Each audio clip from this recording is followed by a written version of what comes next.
Salam, Ibu Bapak, Saudara-saudari Jemaat Tuhan. Salam sejahtera dalam nama Tuhan kita Yesus Kristus.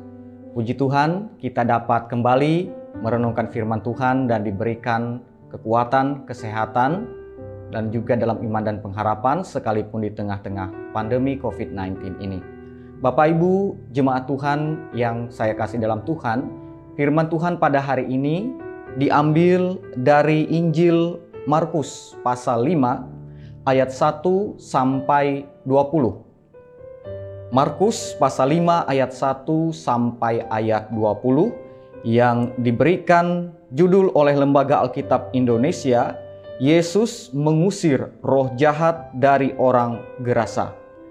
Bapak Ibu Jemaat Tuhan, saudara-saudari yang dikasihi dalam Tuhan kita Yesus Kristus, pandemi COVID-19 ini mengingatkan kita bahwa betapa sesungguhnya kita bergantung kepada Tuhan.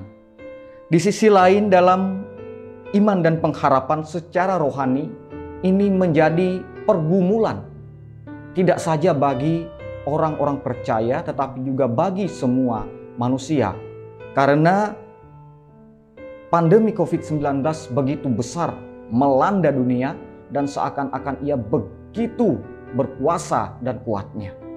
Bapak Ibu Jemaat Tuhan yang dikasihi Tuhan, firman Tuhan pada hari ini juga memperlihatkan kuasa roh jahat yang begitu besar terhadap orang yang kerasukan di Gerasa. Tampaknya roh jahat tersebut telah melucuti orang tersebut dari setiap bentuk kemanusiaannya. Jadi tidak saja secara tekstual, secara kata-kata narasi teks kita pada hari ini, tetapi juga berbagai hal yang ada di dalamnya. 3 bentuk kata negatif bahasa Yunani memperkuat betapa berbahayanya dan bagaimana keadaan orang tersebut bagi dirinya dan orang lain begitu destruktif.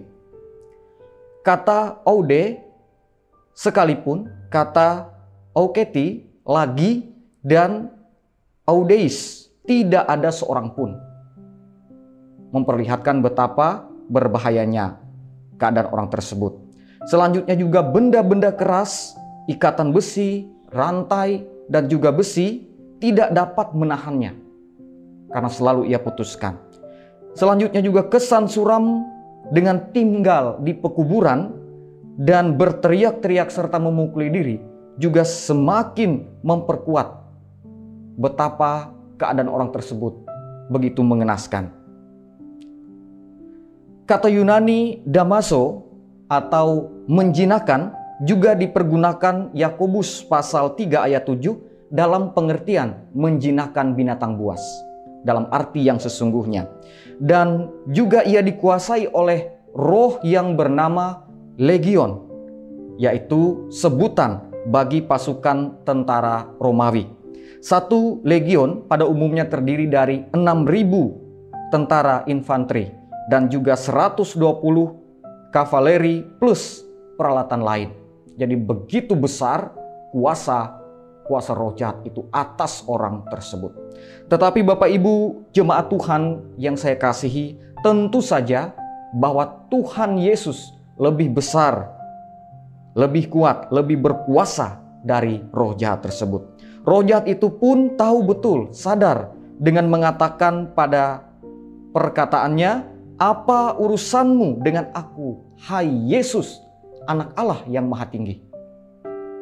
Tuhan Yesus sanggup mengusir roh jahat tersebut dan juga memulihkan orang tersebut.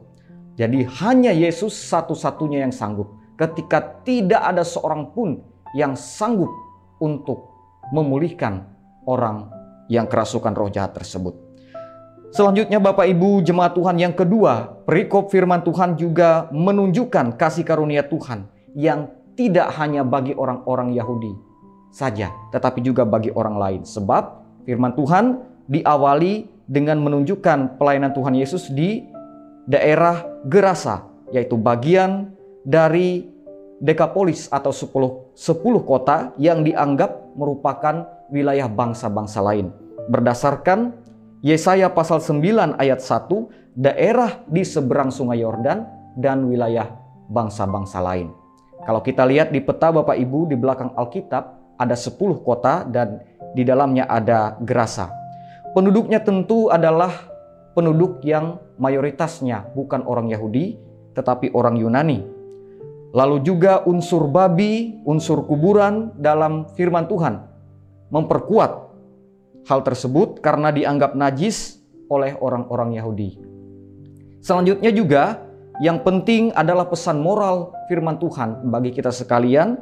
Bagi Tuhan, manusia itu berharga. Satu orang manusia saja berharga diselamatkan dan dipulihkan.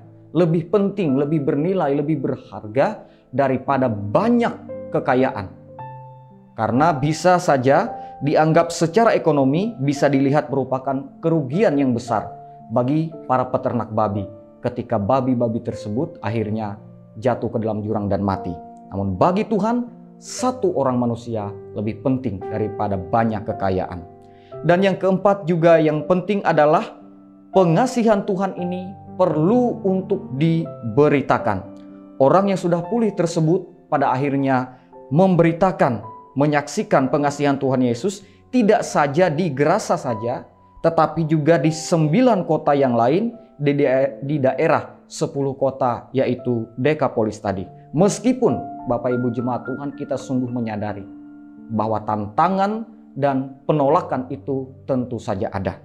Dalam nas kita seperti ironisnya tanggapan orang-orang Gerasa yang malah bukannya bersuka cita, tetapi malah sebaliknya takut dan mendesak Tuhan Yesus untuk segera meninggalkan ayat tersebut. Segera meninggalkan daerah tersebut dalam ayat yang ke-17.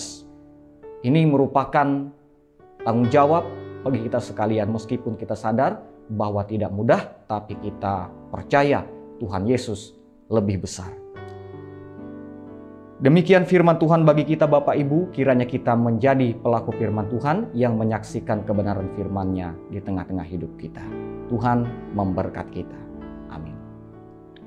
Kembali Bapak Ibu dengan kerendahan hati, jemaat Tuhan sekalian, mari kita bersatu di dalam doa. Mari kita berdoa. Bapa kami yang ada di sorga, dimuliakanlah nama Tuhan dalam kehidupan kami.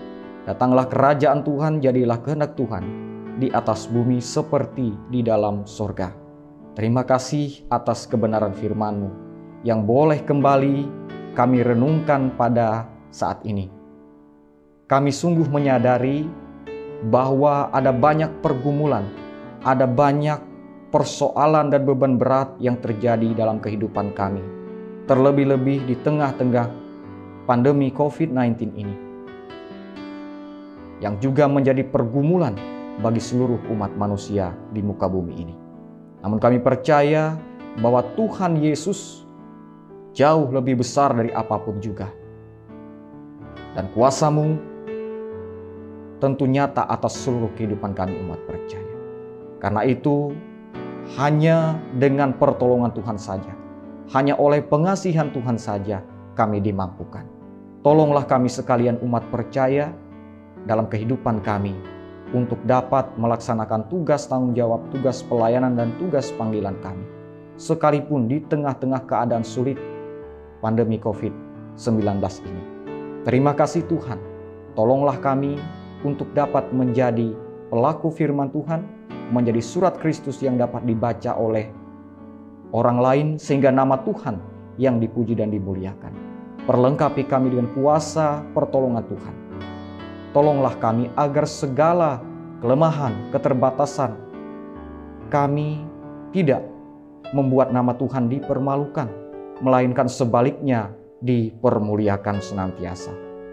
Inilah kami sebagai umat-Mu. Pakailah kami untuk dapat memberitakan pengasihan Tuhan dalam kehidupan kami. Seperti juga orang yang dipulihkan dari roh jahat, memberitakan pengasihan Tuhan bagi orang-orang lain. Terima kasih Tuhan, berkati kami sekalian. Berkati juga secara khusus dalam upaya pengobatan dan pemulihan bagi seluruh pasien COVID-19 yang ada di Indonesia dan di seluruh dunia ini, secara khusus juga hamba-hamba Tuhan, seluruh orang percaya. Kami percaya hanya kuasa Tuhan sajalah yang dapat menolong dan memulihkan kami. Dalam nama Tuhan Yesus.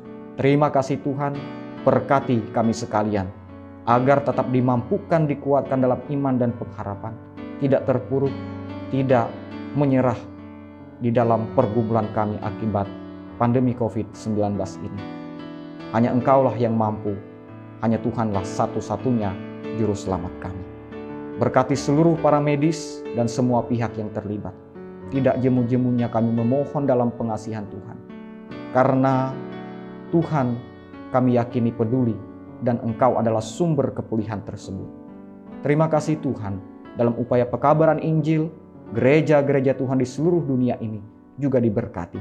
Baik gereja selaku organisasi denominasi maupun gereja selaku individu, kami sekalian warga jemaat Tuhan dimampukan oleh Tuhan. Terima kasih Tuhan, ampun dosa dan kesalahan kami.